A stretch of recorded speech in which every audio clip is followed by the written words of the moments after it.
Get fast, reliable internet for any budget. Now, qualifying customers can get Xfinity Internet free through the Affordable Connectivity Program. That's right, free high-speed internet from Xfinity. And Internet Essentials customers can get equipment included at no extra cost. Get started today.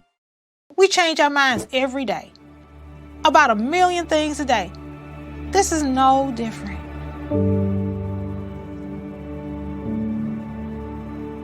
You can't be afraid to be wrong.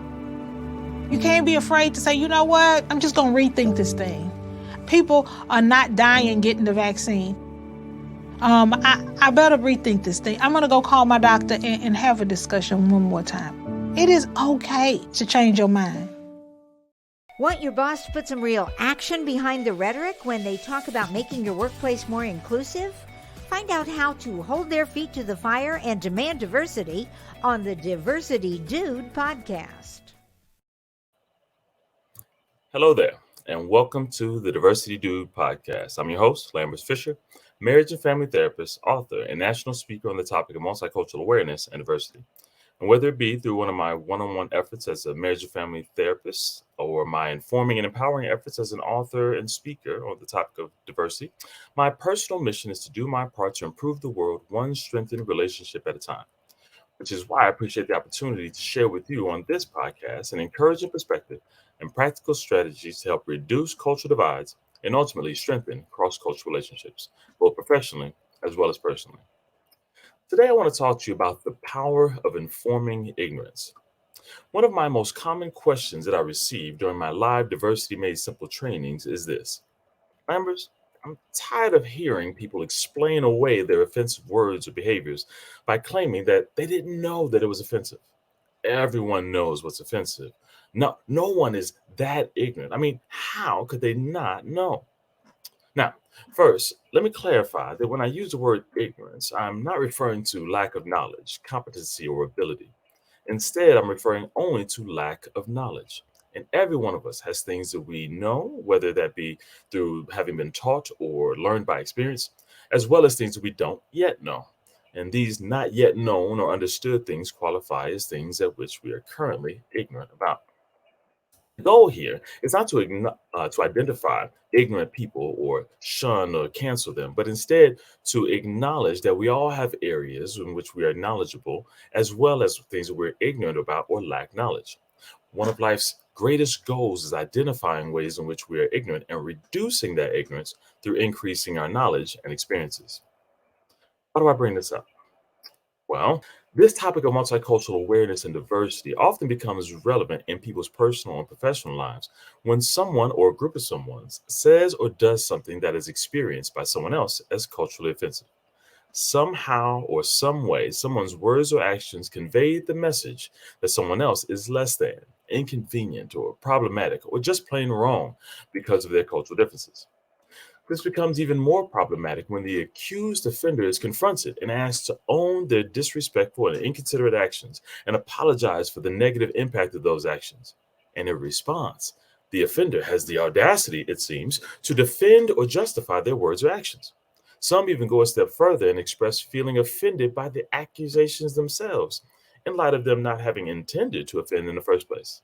And things go downhill from there. Ultimately, this common interaction becomes a battle of wills between two sides feeling hurt and offended by the other's words or actions and mutually protecting themselves from the potential harm of the other. So, how is this interaction related to ignorance? Well, in this sequence, one person did something that seemed to them to be reasonable and meaning no harm to someone else. Unfortunately, despite their reasonable intention, their words or actions conveyed a different message to the receiver and thus was not well received. On one hand, it is not only reasonable, but it is very healthy to confront a perceived offender to protect oneself and to reduce the likelihood of repeated future offensive actions. That being said, how we confront others impacts our requests and demands for future change behavior and whether that will be received or not. For example, if we assume that the other person knew exactly what they were doing and the negative impact that it would have, but didn't care, then it is reasonable to confront more assertively to protect oneself from future harm. However, If the other person was ignorant of the impact their words and actions had, and then confronting with accusations of disrespect and a lack of consideration is more likely to delay their hearing how their words or actions impacted you, and instead compel them to waste time protecting themselves from this unexpected and seemingly unwarranted attack, defending their intentions and their words and their actions. Unfortunately, this defense of themselves is often perceived as a justification of their impact, and the cycle of self protection ensues. While the need for the confrontation may have been the initial offensive event, the turning point of the interaction often lies in having missed the impact of ignorance. While ignorance is not, I repeat, is not a justification for harmful behavior, the acknowledgement of ignorance can increase the receptivity of both parties involved and ultimately lead to improved positive experiences of both in the future. Let me give you a real life example of this put into practice. Years ago, in my work as a marriage and family therapist, I had the pleasure of providing counseling services part time at a large church setting. It was a particularly large church that offered support in a variety of ways to meet a variety of needs in the broader community. After a short amount of time in that role, I received a walk in appointment one day from a man who had asked for an appointment specifically with me. When I met with him and asked what brought him in that day, he said that he didn't intend to initiate an ongoing counseling relationship. Rather, he had an important question and he'd hoped that I could help provide an answer. Intrigued, I asked what that question was. His question was this. He asked, "Can you help me understand what was so bad about slavery?" Now, here's a few things you should know. First, this was an older white male, and at the time I was a younger African American male in my 20s. Second, it's good to know that I have a very good therapeutic poker face, and I'm grateful for this because I needed every bit of it to hide the shock on my face from this completely unexpected and previously unfathomable question. I mustered all of my professionalism to move forward with a straight face and ask simply, "Can you help me understand more about what it is exactly you don't understand about slavery?" At this, he reassured me that he understood that it was a bad sounding question and that he understood why a lot of bad things happen, that a lot of bad and devastating things happen to many people for many years. However, from his perspective, since slavery had ended so many years ago, he had difficulty understanding why so many people were still angry about it today, especially since the people angry about it today did not personally experience slavery. And some seem to use slavery as an excuse for their lack of personal success instead, in his mind, of choosing to make their lives better now that slavery was over. And it was here, with the awareness of ignorance, that light bulb went off or on over my head. On the surface, I could see how the question alone had generated negative responses from everyone else he had risked asking that question to previously. The question could have easily conveyed a message that he believed that slavery wasn't bad and that everyone who felt any continued impact from slavery was wrong, invalidating their experiences and their feelings and their life experiences in the process. However, as reasonable that conclusion that would have been, it was also possible that this man's persistent inquiries reflected not a callous disregard for others, but a genuine desire to reduce his own ignorance. Somewhere on the inside, he knew something didn't add up. He knew that there was something that he hadn't been taught in his home or in school or personally experienced. And he knew that his ignorance was causing unintentional harm to his personal and professional relationships and was seeking understanding to increase his knowledge, reduce his ignorance, and improve his relationships with others moving forward. So, testing this theory, I responded by acknowledging that while slavery had indeed ended years ago, the impact of slavery, including segregation, prejudices, discrimination, and more, has continued for many years since. Add to that the reality that although negative racist messages may not be painted on signs or shouted through the streets in the same way as they once were, there continue to be experiences of cultural disparities, institutional practices that favor some groups and disproportionately impact other groups. Even if it is more difficult to see, it's still very much experienced and felt. As a result, it was understandable that if he hadn't been taught the continued impact or experienced or felt the results, they might not seem obvious to him. And how someone else just telling him might not have been enough to make it through to a clear distinction between an excuse and a legitimate experience, both in the present and in feelings about past experiences and events of slavery that contributed to the present, to which he was simply temporarily ignorant. At this, it was his turn for the light bulb of increased awareness and reduced ignorance to turn on over his head. Sure, he and I both knew that it was a lot more to it than that brief summary, but we also knew that that conversation became the starting point for a long journey of renewed learning and discovery, as well as improved interactions with others, even cross culturally, because he was entering those interactions with a different perspective, a less ignorant and more informed perspective. So, how can this help you? Well, in your daily life, you may encounter things that feel culturally insensitive. Maybe it'll be something someone says or does. Maybe it'll be an extended family member, friend, or coworker or boss. And you may feel compelled to confront that person or group of people in order to express how you feel offended, to request change in order to reasonably protect yourself from repeated offensive experiences. And as a therapist who helps encourage and empower individuals on a regular basis to help make healthy decisions on a regular basis, I believe this kind of confrontation is often necessary. For if you don't say anything or do anything, then you're silently conveying the message that repeating of the same is okay. However, if we go about confronting someone who offends us in a way that makes it clear, then we have the opportunity to reduce the likelihood of, of separation and increase the likelihood of receptivity to our concerns.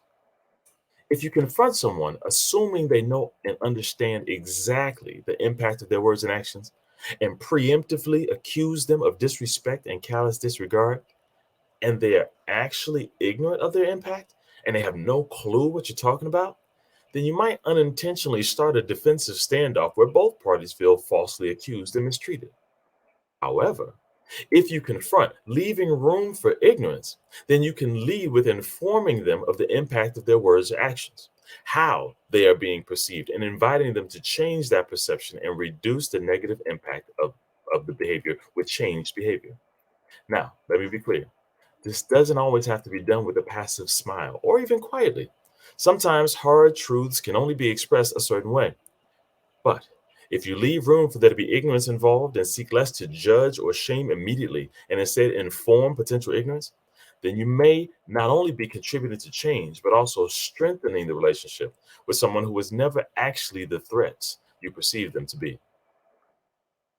One thing that seems to be expressed here is this: it is not the responsibility of the offended person to teach or inform the person who offended them.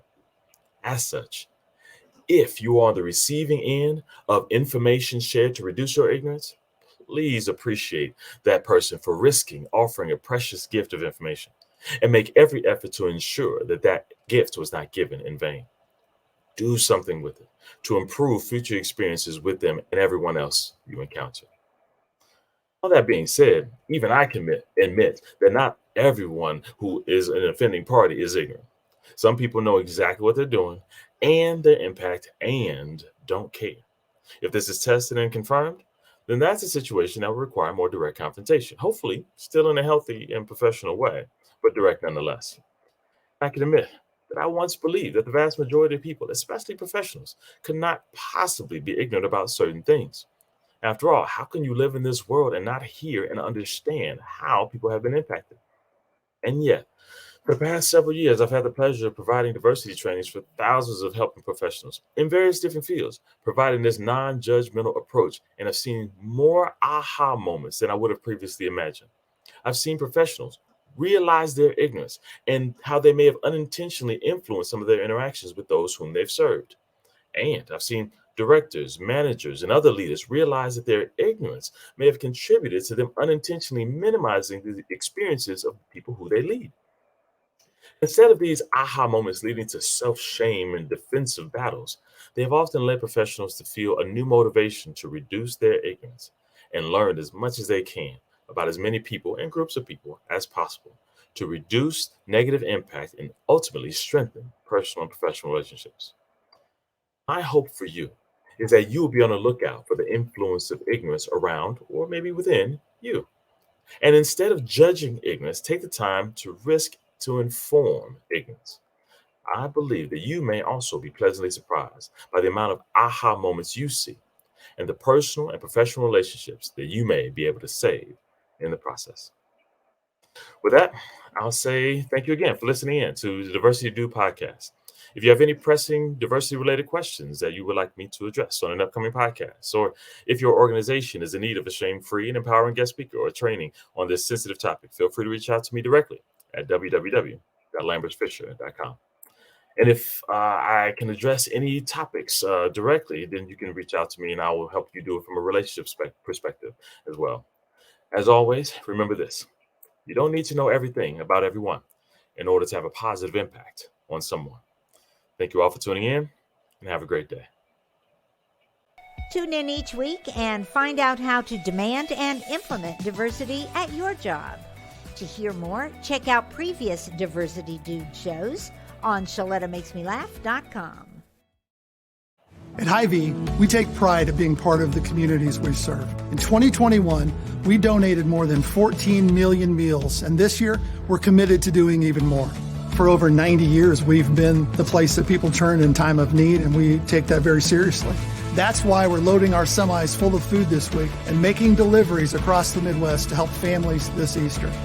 To join our effort, simply donate when you're at the checkout. Together, we can make a big difference for those in need. Children's Minnesota, the leader in specialized healthcare for kids, is here to raise awareness, standards, the bar, the stakes, the question, the curtain. On raising kids' health to the highest priority, kids need equal access to healthcare, more pediatric expertise, a voice for change. Kids need us, all of us. So let's raise them up. Children's Minnesota, the kid experts. For millions of Americans, the pandemic impacted our financial situations, and a lot of people lost their jobs. But that should not mean you have to lose your house if you can't pay for your mortgage. Listen, no need to feel ashamed if you missed a payment or 2 or 3, because there's a local organization that's willing to help you get caught up on those payments so you can keep your home. Let me tell you about the Minnesota Home Ownership Center. It's a nonprofit whose sole purpose is to prevent you from going into foreclosure. The Minnesota Home Ownership Center has a network of organizations around the state to review everything with you, explain your options, and then advocate for you to get the help you need. And get this, they won't charge you because it's all free. Check out hocmn.org or give them a call at 651-410-1086 to set up an appointment. You worked hard to get into that. All right, did you know I was the Mommy Slam Dunk Champion? Really? Yes, really, don't sound so surprised. Let's see it. Oh, you're ready. All right, here we go. Let's hear the crowd. So go to right, go to left, fake 'em out. Mama, go up, mama! She did it. Again? You can't avoid gravity, but United Healthcare can help you avoid financial surprises by helping you compare costs and doctor quality ratings. United Healthcare.